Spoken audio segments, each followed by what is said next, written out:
Hello everyone, welcome to chem classes. आज हम लोग मोल कंसेप्ट का सेकेंड लेक्चर में मिल रहे हैं। अब इस लेक्चर में हम लोग जैसे पिछले लेक्चर में कर चुके हैं मोल कंसेप्ट के बारे में, मोल का कैलकुलेशन, मोल क्या होता है और मोल का कैलकुलेशन। ठीक है, आज इस लेक्चर में जो है मोल्स को किन किन डिफरेंट नामों से जाना जाता है कि क्या क्या डिफरेंट केस में डिफरेंट नाम होता है, उसके बारे में हम लोग आज जानेंगे। तो देखिए, मोल को 3 नाम से जाना जाता है। 3 नाम कौन कौन? एक को बोलते हैं ग्राम मॉलिक्यूल्स, एक को बोलते हैं क्या? ग्राम मॉलिक्यूल्स। एक को बोलते हैं ग्राम ions,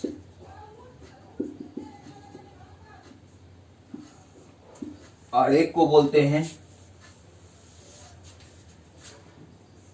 gram atom.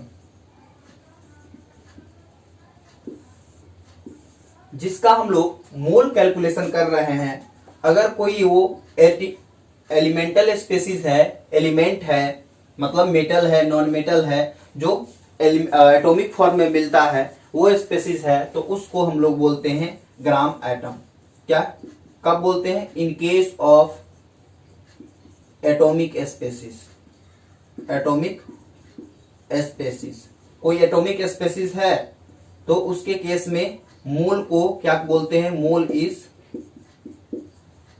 Known as gram atom. Mole को क्या बोलते हैं? Gram atom. जैसे Fe हुआ, Na हुआ, Mg हुआ, ये सब जो हो गया, ये सब का अगर मोल का कैलकुलेशन करेंगे तो इसको हम लोग क्या बोलेंगे? Gram atom. ग्राम आयंस कब बोलेंगे? अगर कोई आयनिक स्पेसीज रहा, आयनिक स्पेसीज मतलब SO4 का मोल का कैलकुलेशन करे, तो in case of ionic species mole is known as gram ion, gram ions. ठीक है, और जैसे हम लोग कैलकुलेशन करें मोल का SO4 2 माइनस, CO3 2 माइनस, फिर Cl minus, Br minus, Na plus, Ca2 plus, ये सब का अगर मोल का कैलकुलेशन करें तो हम लोग इसको बोलेंगे क्या? Gram ions. अगर ग्राम मॉलिक्यूल्स को कब बोलेंगे? कोई भी जब मॉलिक्यूलर स्पेसीज रहे, molecular species in case of molecular species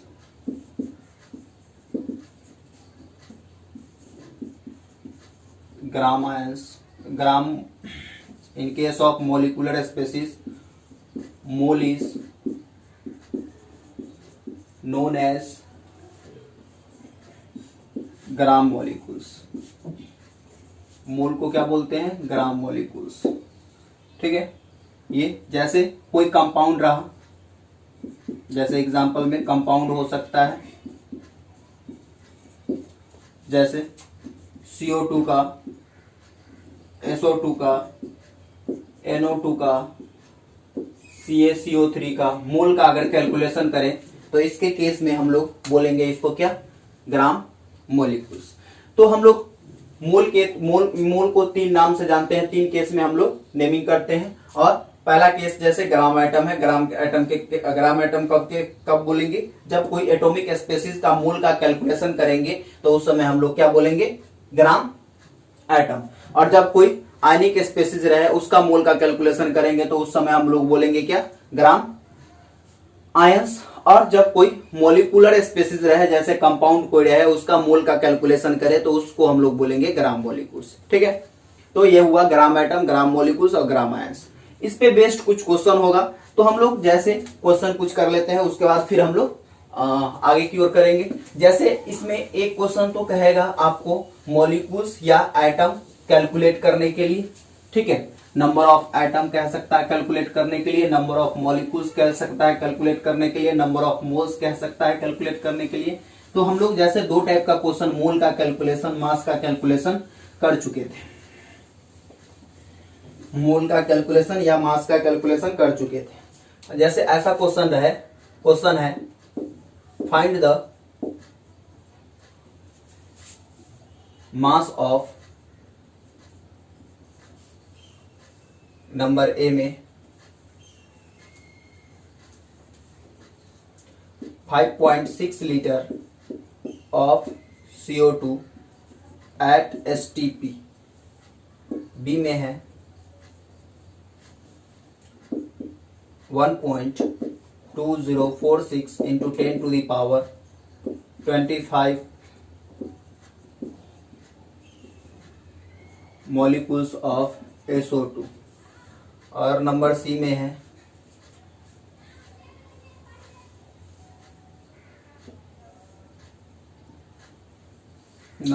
है आपको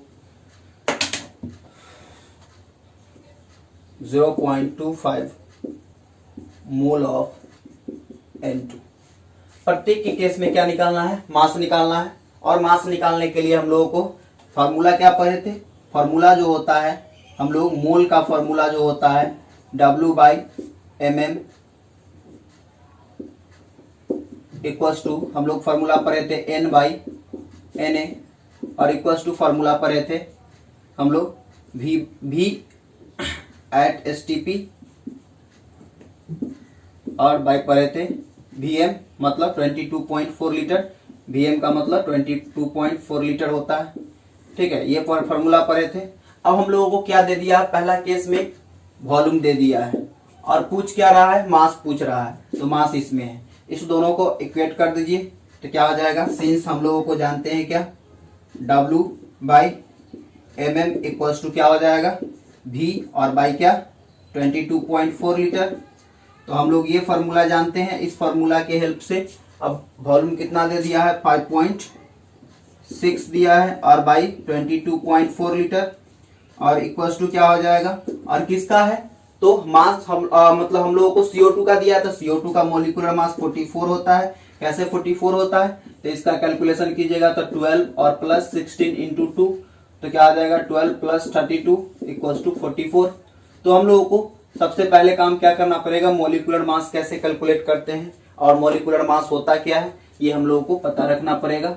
तो मोलिकुलर मास निकालने के लिए हम लोग सबसे पहले क्या करेंगे, जितने भी 1 to 20 तक, एटलीस्ट 1 to 20 तक एटॉमिक मास सारे एलिमेंट का हम लोग ध्यान में रखेंगे, और सारे एलिमेंट का एटॉमिक मास ध्यान में हो जाएगा। अगर मेमोराइज्ड रहेगा तो हम लोग क्या करेंगे, इजिली कैलकुलेट कर सकते हैं क्या किसी भी कंपाउंड्स का मोलिकुलर मास, जो हम लोगों को कॉमनली यूज किया जाता है उसका मोलिकुलर मास हम लोग कैलकुलेट कर सकते हैं।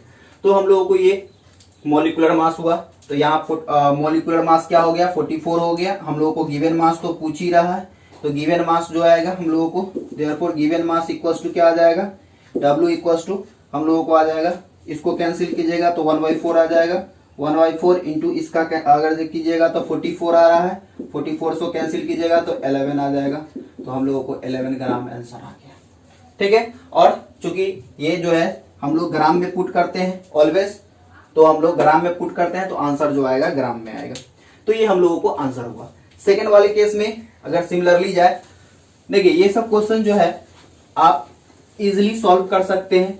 इसके लिए क्या चाहिए आपको, सिर्फ क्या दिया हुआ है और क्या फॉर्मूला लगेगा ये ध्यान में रखना पड़ेगा, और इसके लिए हम लोगों को फॉर्मूला याद रखना पड़ेगा। ठीक है, फॉर्मूला क्या होगा ये याद रखना पड़ेगा। अब देखिए हम लोगों को क्या दे दिया है, given number of particles they दिया है, n का वैल्यू दे दिया है, तो आप जानते हैं क्या N/Na इक्वल्स टू क्या हो जाएगा, और हम लोग को गिवन मास पूछ रहा है तो W/mm मतलब ये मोल इक्वल्स टू ये मोल हो जाएगा, मतलब नंबर ऑफ पार्टिकल्स के केस में मोल इक्वल्स टू गिवन मास के केस में मोल कर दीजिए इक्वल। अब इक्वल कर दीजिएगा तो हम लोगों को क्या पूछ रहा है, मास पूछ रहा है, तो मास इक्वल्स टू क्या हो जाएगा W इक्वल्स टू, अगर W इक्वल्स टू हम लोग कैलकुलेट करें तो क्या आ जाएगा, ये mm इधर आ जाएगा तो N/Na और इंटू में क्या आ जाएगा mm। आप जितना फॉर्मूला बनाना चाहे उतना बन सकता है, बस आपको ज्यादा फॉर्मूला अगर कीजिएगा तो ज्यादा याद करना पड़ेगा, इसलिए तीन ही फॉर्मूला से हम लोग ध्यान में पूरा कैलकुलेट कर लेते हैं। अब क्या है W हम लोगों को कैलकुलेट करना है। अब n का वैल्यू दे दिया है 1.2046 और इंटू 10⁻25 दिया है, और Na का वैल्यू होता है 6.023 इंटू 10⁻23। अगर ये कैंसिल कीजिएगा तो 0.2 आता है, ठीक है, और इसको कैंसिल कीजिएगा तो 100 आता है, ठीक है। अगर मल्टीप्लाई करना है किससे, मॉलिक्यूलर मास से, तो मॉलिक्यूलर मास किसका लेना है, तो ये SO2 का है। SO2 का अगर मॉलिक्यूलर मास निकालिएगा तो क्या आ जाएगा 32 और प्लस 32 16 इंटू 2 तो क्या आ जाएगा 64 आ जाएगा।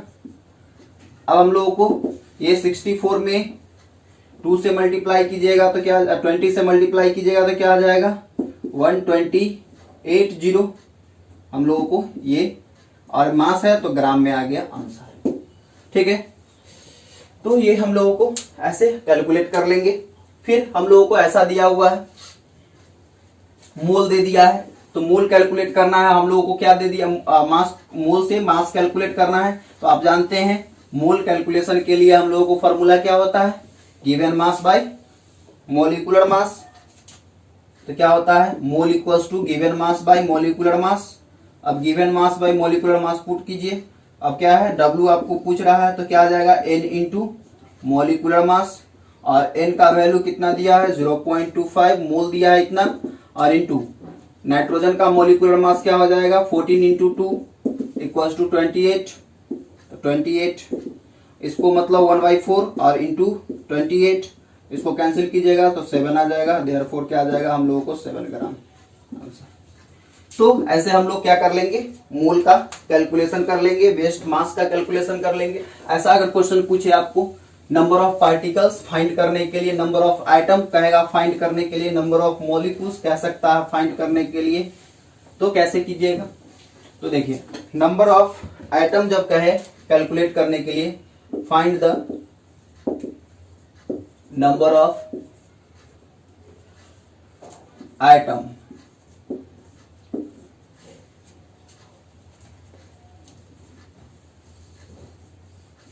नंबर एक में दिया है आपको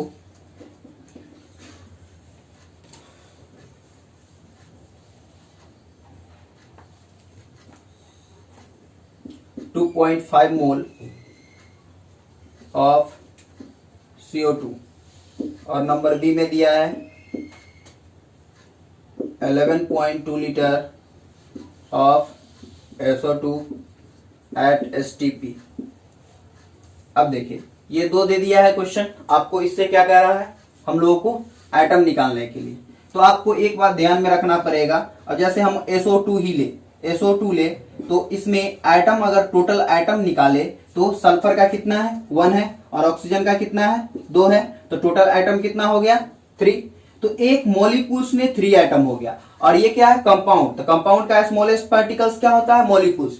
तो हम अगर इसमें अगर मोल से अगर हम लोग निकाले तो पहले मॉलिक्यूल्स आएगा, मोल को कन्वर्ट करेंगे मॉलिक्यूल्स में, मॉलिक्यूल्स को फिर से कन्वर्ट करेंगे एटम में, लाइक दिस।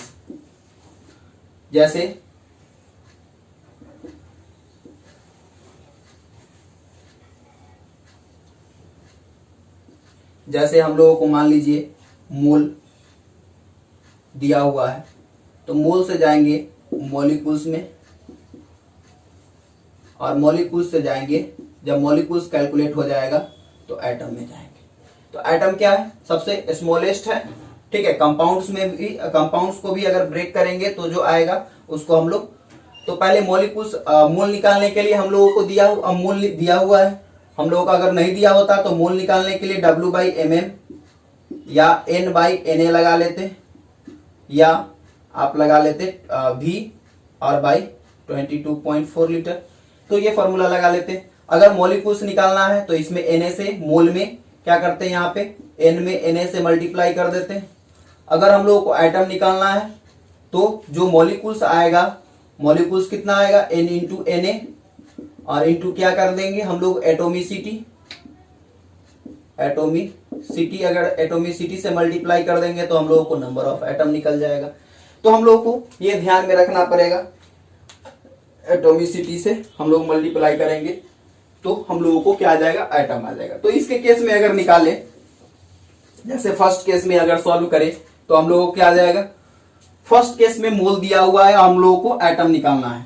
तो गिवन में क्या दे दिया है, मोल दे दिया है, हम लोगों को एटम निकालना है। तो पहले टोटल नंबर ऑफ मॉलिक्यूल्स क्या हो जाएगा, number of molecules of SO2 क्या हो जाएगा, तो मोल n इंटू Na, n का वैल्यू कितना दे दिया है 2.5 और Na का वैल्यू होता है 6.023 इंटू 10 टू द पावर 23।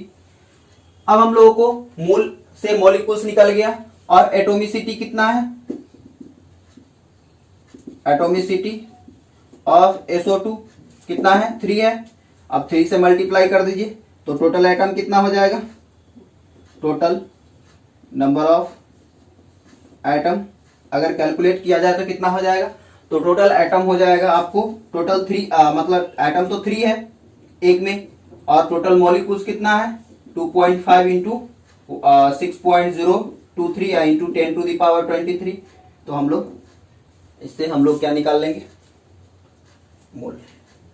तो ये हम लोगों को आ गया क्या, टोटल एटम कितना होगा 2.5 मोल SO2 में, ठीक है। उसी प्रकार हम लोग ये CO2 है, CO2 में भी उतना ही होता है, एटोमिसिटी सेम है, एटोमिसिटी CO2 का क्या है 3 है।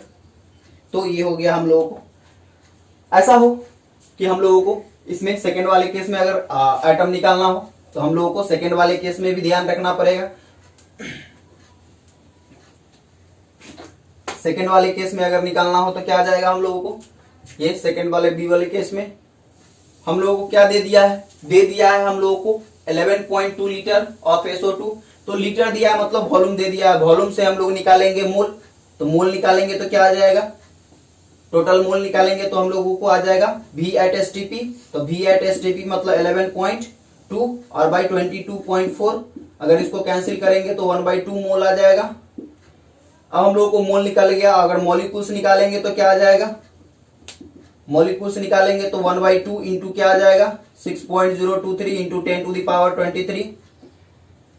अगर हम लोग एटम निकालेंगे तो एटोमिसिटी कितना है, टोटल एटम निकालेंगे तो कितना आ जाएगा, एटोमिसिटी तो 3 है, 3 इंटू 1/2 और इंटू क्या आ जाएगा 6.023 इंटू 10 टू द पावर 23। तो ये हम लोगों को एटम आ गया। तो ऐसे हम लोग क्या करेंगे, एटम मॉलिक्यूल्स जो भी कैलकुलेट करना हो हम लोग कैलकुलेट कर लेंगे। तो ये इसकी हेल्प से।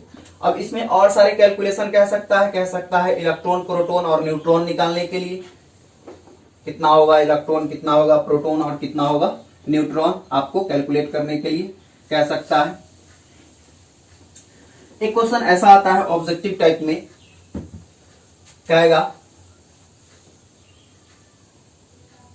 क्वेश्चन है which of the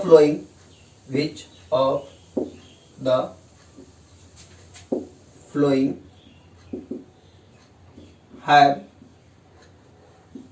higher number of atom. Number A में है 1 ग्राम Ca, नंबर बी में है 1 ग्राम Na और नंबर सी में है 1 ग्राम ऑफ H2 और नंबर डी में है 1 ग्राम ऑफ CO2। आपको पूछ रहा है सबसे ज्यादा एटम किस में होगा, सबसे ज्यादा एटम किस में होगा। तो आप जानते हैं अगर मोल निकालना हो तो मोल में तो एक मोल में तो सबसे सब में नंबर ऑफ ये जो होगा मॉलिक्यूल्स या एटम वो तो सेम ही होगा। तो सबसे पहले क्या निकाल लेंगे हम लोग, क्या करेंगे सबका मोल देखेंगे, सबका मोल क्या है। अगर मोल देखते हैं तो क्या है, मोल जो होता है गिवन मास बाय मॉलिक्यूलर मास, मतलब क्या, जैसे जैसे मॉलिक्यूलर मास बढ़ेगा वैसे वैसे क्या होगा, मॉलिक्यूलर मास बढ़ेगा वैसे वैसे मोल का n का वैल्यू डिक्रीज करेगा, ठीक है। और n का वैल्यू, अगर n का वैल्यू डिक्रीज करेगा तो क्या होगा, एटम भी डिक्रीज करेगा। तो देखिए इसका कैल्शियम का अगर बात किया जाए तो 40 एटॉमिक मास है, अगर सोडियम का बात किया जाए तो 23 है, अगर हाइड्रोजन का बात किया जाए H2 का तो 2 है, और अगर CO2 का बात किया जाए CO2 का तो 44 है। तो सबसे कम एटॉमिक मास किसका है, सॉरी मॉलिक्यूलर मास, सबसे कम मॉलिक्यूलर मास हाइड्रोजन का है, इसलिए सबसे ज्यादा नंबर ऑफ एटम जो है हाइड्रोजन में है। तो हम लोग ध्यान देंगे जैसे जैसे मॉलिक्यूलर मास बढ़ते जाएगा, मतलब एटॉमिक मास होगा, जो भी फार्मूला मास होगा वो बढ़ते जाएगा, वैसे वैसे उसमें नंबर ऑफ एटम या नंबर ऑफ मॉलिक्यूल्स जो है वो डिक्रीज करते जाएगा। तो आपको ये ध्यान में रखना पड़ेगा सबसे ज्यादा। ऐसा क्वेश्चन कैसे सॉल्व करें, तो हम लोग इस वे से सॉल्व कर लेंगे, देखेंगे सबसे ज्यादा नंबर ऑफ सबसे ज्यादा मॉलिक्यूलर मास किसका है, ठीक है। एक और क्वेश्चन पूछता है, कहेगा find the number of atom, find the number of atom, find the number of atom in A number, first number में है 52U ऑफ He, नंबर 2 में है 52 ग्राम ऑफ He, दोनों में कहेगा नंबर ऑफ एटम। तो आपको हम बताए थे अगर किसी का एटॉमिक मास U के टर्म में दिया है, U के टर्म में दिया है, U का मतलब होता है यूनिफाइड यूनिट, यूनिफाइड यूनिट के टर्म में दिया है, मतलब क्या, ये वन एटम का, one atom, mass of one atom है, मास ऑफ वन एटम है, ठीक है। अगर वही चीज ग्राम के टर्म में दिया है, एटॉमिक मास अगर ग्राम के टर्म में दिया है, जो वैल्यू दिया हुआ है वो ग्राम के टर्म में दिया है, तो उस समय हम लोग ये क्या दे दिया है, 1 मोल का दिया है, 1 मोल का दिया है, ठीक है। तो अब हम लोगों को देखिए, इस यहां पर जो है एक एटम का, यहां पर टोटल मास दे दिया है, नंबर ऑफ एटम कह रहा है फाइंड करने के लिए, और हम लोगों को क्या दे दिया है 52U, U के टर्म में दिया है हम लोगों को एटॉमिक मास 52U। अब 52U दिया है He का, तो He का आप जानते हैं सिंस क्या होता है, नंबर ऑफ मोल निकालने के लिए number of since mass of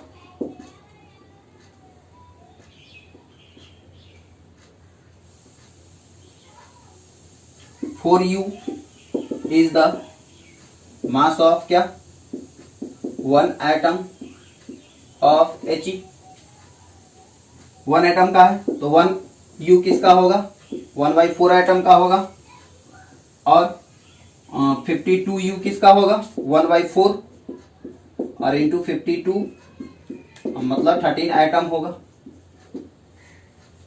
ठीक है। अब आपको दे दिया है ग्राम में दिया है, तो ग्राम वाला तो फॉर्मूला आप जानते हैं, सेकेंड वाले केस में क्या होता है, ग्राम वाला नंबर ऑफ एटम, एटम निकालने के लिए हम लोग पहले क्या निकाल लेंगे, मोल निकाल लेंगे। अगर मोल निकालेंगे तो क्या आ जाएगा, given mass by molecular mass, तो मॉलिक्यूलर मास तो 4 होता है, और इंटू Na मतलब 6.023 इंटू 10 टू द पावर 23, 13, तो 13 into 6.023 into 10 to the power 23, तो ये हम लोगों का number of atom of He आ गया। तो हम लोग ऐसे कैलकुलेट करेंगे, U के टर्म में दिया है, मतलब क्या, वो एक एटम के मास से जो हम लोग U के टर्म में होगा उससे डिवाइड करेंगे तो नंबर ऑफ एटम देगा। अगर ग्राम के टर्म में होगा तो हम लोग क्या करेंगे, एटॉमिक मास ग्राम के टर्म में जो दिया है उससे डिवाइड करके Na से मल्टीप्लाई करेंगे, मतलब ये मोल के टर्म में दिया है, ये एटम के टर्म में दिया है, ठीक है। तो ये हम लोगों को ध्यान में रखना पड़ेगा। ये हम लोगों को था मोल कंसेप्ट का सेकेंड टाइप। अब देखिए, अब हम लोगों को मोल कंसेप्ट में हम लोगों को थर्ड टाइप का क्वेश्चन जो आएगा, थर्ड टाइप का ये था, फोर्थ टाइप का जो क्वेश्चन आएगा वो आपको कहेगा इलेक्ट्रॉन, प्रोटॉन और न्यूट्रॉन निकालने के लिए, एज वेल एज चार्ज कितना है वो निकालने के लिए कहेगा, कितना चार्ज है, ठीक है, ये निकालने के लिए कहेगा। तो आप कैसे निकालिएगा चार्ज, तो इसके लिए हम लोगों को जानना पड़ता है क्या, तो पहले एटॉमिक नंबर क्या होता है, एटॉमिक नंबर को जेड से रिप्रेजेंट करते हैं, ये होता क्या है। तो इसके बारे में अगर बात किया जाए तो एटॉमिक नंबर क्या होता है, तो the number of proton, the number of proton present in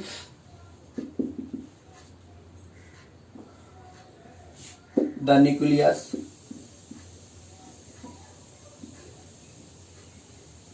of atom. Nucleus atom में, एटम के न्यूक्लियस में जो प्रोटॉन प्रेजेंट होता है उसको हम लोग बोलते हैं क्या, एटॉमिक नंबर। और डेटेज करके लिख सकते हैं एटॉमिक नंबर इक्वल्स टू क्या, नंबर ऑफ प्रोटॉन, और एटॉमिक नंबर को जेड से रिप्रेजेंट करते हैं।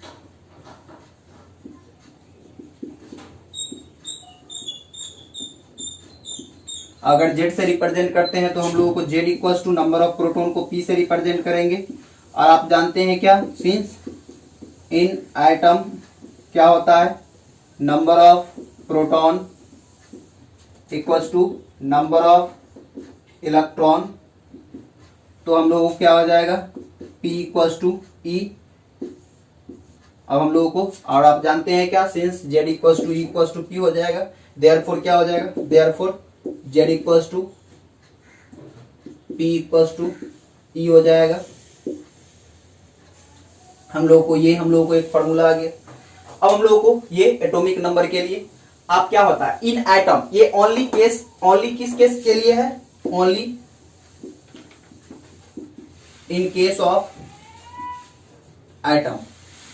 एटम के केस में ये फॉर्मूला हम लोग यूज कर सकते हैं। एटम अगर नहीं रहे, अगर कोई आयंस हो जाए या कोई मॉलिक्यूल्स हो जाए तो उसके केस में हम लोग मॉलिक्यूल्स के केस में यूज कर सकते हैं, लेकिन आयंस के केस में यूज नहीं कर सकते, ठीक है।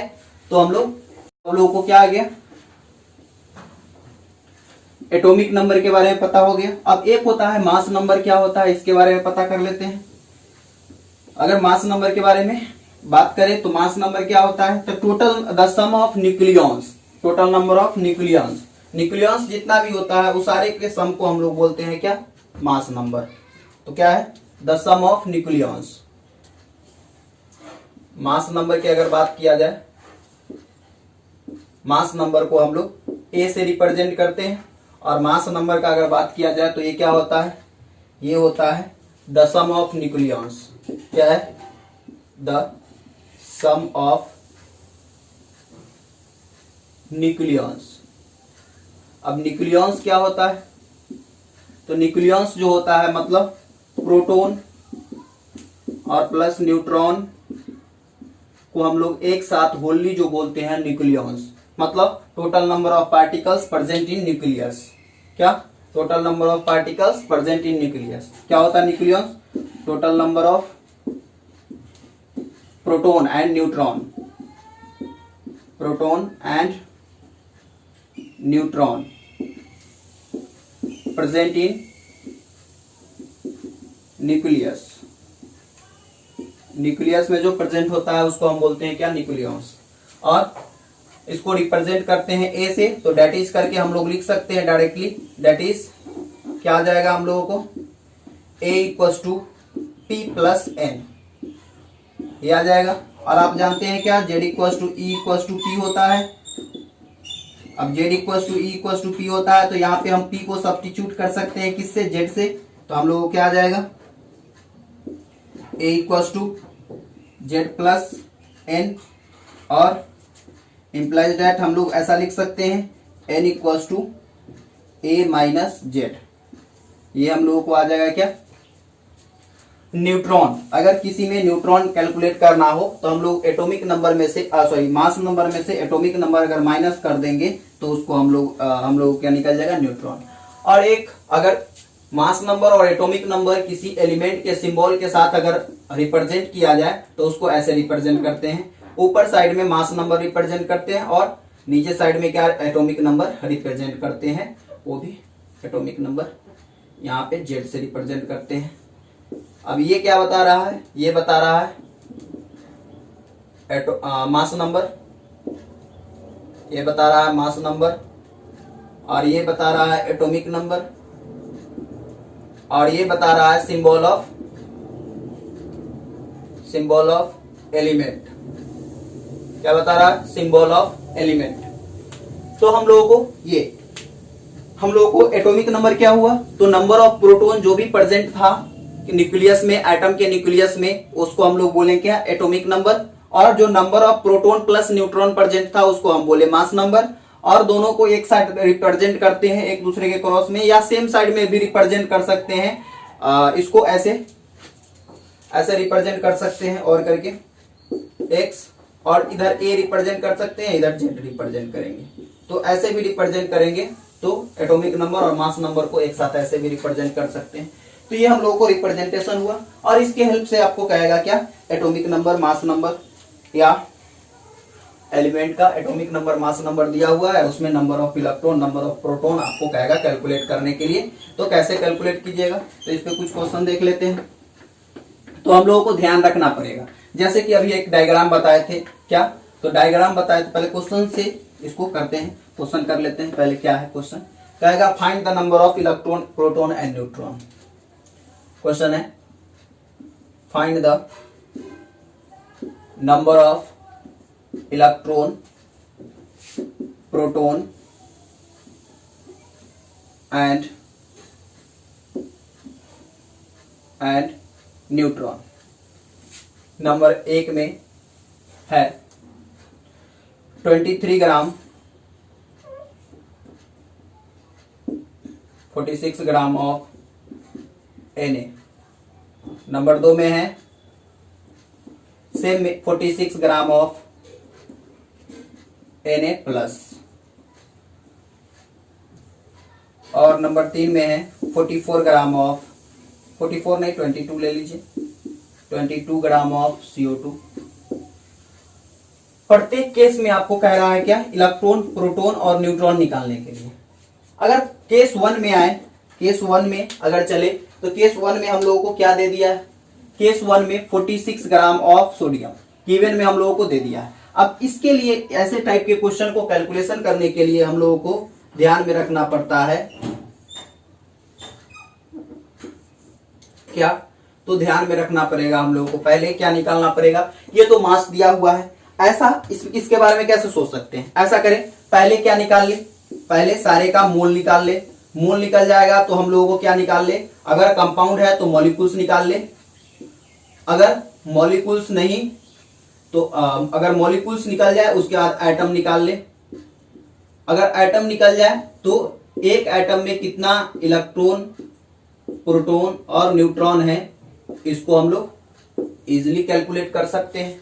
ठीक है, तो हम लोग ऐसे चले, मतलब क्या, पहला स्टेप में हम लोग, स्टेप ये स्टेयर्स है, स्टेयर्स के टर्म में हम लोग समझा रहे हैं। तो स्टेयर्स, फर्स्ट स्टेयर्स में क्या करें, मोल का कैलकुलेशन कर ले, अगर मोल दिया हुआ है तो फिर डायरेक्ट हम लोग मॉलिक्यूल्स का कैलकुलेशन करेंगे। अगर वो ऑलरेडी मोल जो है वो किसके टर्म में है, वो किसी एलिमेंटल मोल है, एलिमेंट का मोल है, तो डायरेक्ट वो एटम निकल जाएगा, तो एटम से हम इलेक्ट्रॉन, प्रोटॉन और न्यूट्रॉन निकाल लेंगे। तो हम लोग स्टेप वाइज जाएंगे। फर्स्ट स्टेप में क्या करेंगे, मोल का कैलकुलेशन करेंगे, अगर वो कंपाउंड का मोल है तो मॉलिक्यूल्स का कैलकुलेशन करेंगे, मॉलिक्यूल्स का, अगर मॉलिक्यूल्स का मोल है तो उसमें हम लोग एटम का कैलकुलेशन करेंगे, एटम में हम लोग इलेक्ट्रॉन, प्रोटॉन, न्यूट्रॉन का कैलकुलेशन करेंगे, फिर डायरेक्टली हम लोगों को निकल जाएगा। जैसे देखिए इसमें 46 ग्राम Na दिया है और इसमें हम लोगों को निकालना है इलेक्ट्रॉन, प्रोटॉन और न्यूट्रॉन। तो इसमें अगर हम लोग डायरेक्ट, अगर एटम का, ये क्या है, मेटल है, मेटल का स्मॉलेस्ट पार्टिकल्स क्या होता है, एटम होता है, मतलब ये एलिमेंटल फॉर्म में मिलता है, एटॉमिक फॉर्म में मिलता है, तो इसका डायरेक्ट हम लोग एटम अगर निकाले तो क्या आ जाएगा, एटम निकालने के लिए हम लोगों को पहले मोल निकालना पड़ेगा। तो मोल निकालने के लिए क्या, गिवन मास बाय मॉलिक्यूलर मास, और इनटू में क्या, Na, यही। तो अब देखिए गिवन मास कितना है, 46 है, और इसका एटॉमिक मास कितना होता है, 23, कैंसिल कीजिएगा, इंटू Na,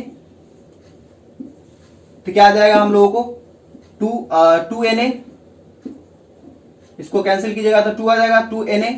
अब हम लोग ये आइटम निकल गया 2Na, मतलब 2 एवोगाड्रो नंबर हम लोगों को आइटम निकल गया। अब सिंस आप जानते हैं क्या, in one item of Na,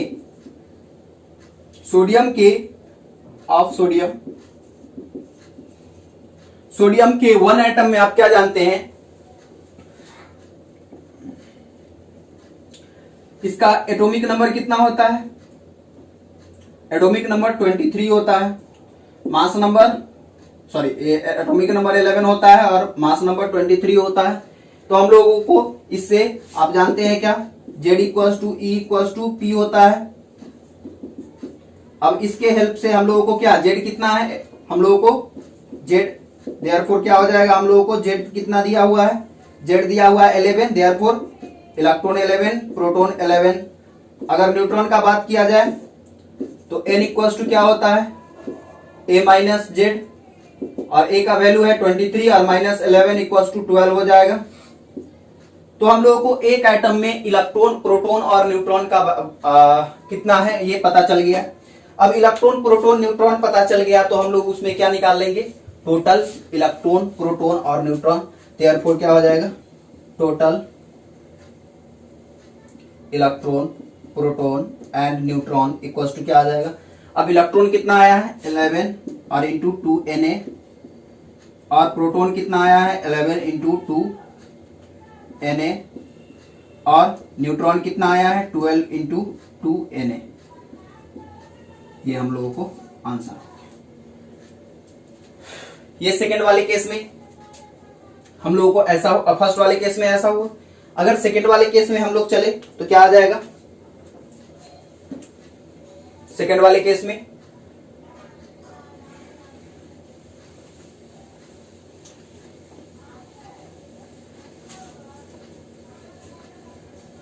अगर केस 2 में अगर हम लोग चले तो केस 2 में ऐसा होगा कि हम लोगों को क्या दे दिया है, हम लोगों को सोडियम आयन दिया है। तो पहले तो हम लोग मोल निकाल लेते हैं।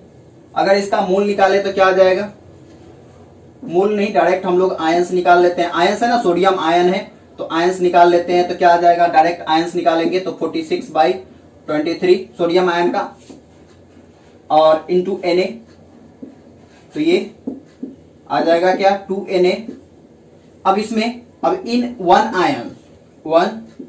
Na plus ion, one ion में क्या हो जाएगा, अब तो आप जानते हैं क्या, Z equals to E equals to P सिर्फ आइटम के लिए है।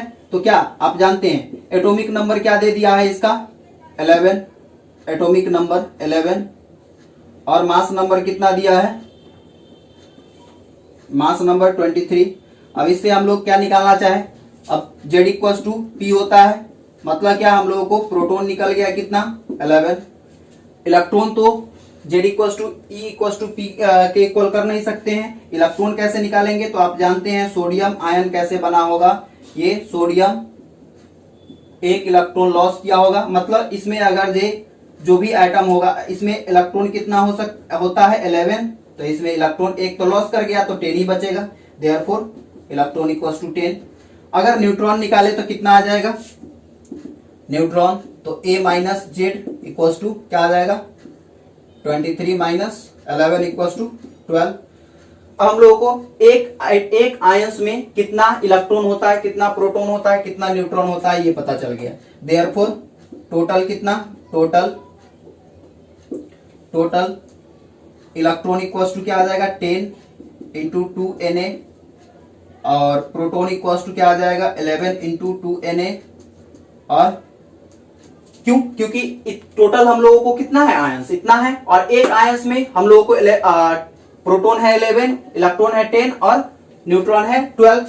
Neutron equals to 12 into 2Na, तो हम लोगों को टोटल ये आंसर आ गया। तो हम लोग ऐसे कैलकुलेट कर लेंगे इलेक्ट्रॉन, प्रोटॉन और न्यूट्रॉन। ठीक है, तो ये हम लोगों को था इलेक्ट्रॉन, प्रोटॉन और न्यूट्रॉन का कैलकुलेशन मोल बेस्ड क्वेश्चन में कैसे करेंगे हम लोगों को ये। अब हम लोगों को एक और केस इसमें बचा है मोल का कैलकुलेशन। तो मोल बेस्ड क्वेश्चन जो है न्यूमेरिकल्स जो आता है स्टोइकोमेट्रिक, तो मोल इन सॉल्यूशन के टर्म में मोल का calculation. Mole in terms of क्या, सॉल्यूशन। सॉल्यूशन के टर्म में मोल का कैलकुलेशन क्या कैसे करेंगे इसके बारे में हम लोग जानेंगे। तो हम लोगों को क्या पढ़ना पड़ेगा, इसके लिए हम लोगों को एक फोर्थ फिफ्थ टाइप का है। तो मोल क्या है, मोल इन टर्म्स ऑफ क्या, सॉल्यूशन। सॉल्यूशन के टर्म में मोल, मोल का कैलकुलेशन कैसे करेंगे। तो इसके लिए हम लोगों को अब जानना पड़ेगा सॉल्यूशन क्या होता है। सॉल्यूशन, तो सॉल्यूशन आपको स्टार्टिंग में ही बताए हैं, होमोजेनियस मिक्सचर, हेट्रोजेनियस मिक्सचर। तो मिक्सर जो होता है वो दो टाइप का होता है, एक होमोजेनियस होता है, एक हेट्रोजेनियस होता है। और होमोजेनियस मिक्सर को हम लोग बोलते हैं सिंपली क्या, सॉल्यूशन। मतलब solution is the homogeneous mixture of two or more components. मतलब टू और मोर कंपोनेंट्स का अगर इक्वली डिस्ट्रीब्यूशन हुआ अगर थ्रू आउट द मिक्सर, तो उसको हम बोलेंगे क्या, सॉल्यूशन। तो सॉल्यूशन बेस्ड क्वेश्चन जो है, और सॉल्यूशन में क्या क्या, जैसे हम लोग कैलकुलेशन करेंगे मोल के टर्म में। तो मोल के टर्म में जैसे हुआ मोल फ्रैक्शन, मोलालिटी हुआ, मोलरिटी हुआ, ये सब का कैलकुलेशन हम लोग करेंगे क्या, मोल फ्रैक्शन के सॉल्यूशन इन टर्म्स ऑफ क्या, मोल। आज इस सेशन में इतना ही रहने देते हैं। अगले सेशन में हम लोग स्टार्ट करेंगे मोल इन टर्म्स ऑफ क्या, सॉल्यूशन। तब तक बने रहिए हमारे साथ। Thank you for watching the video.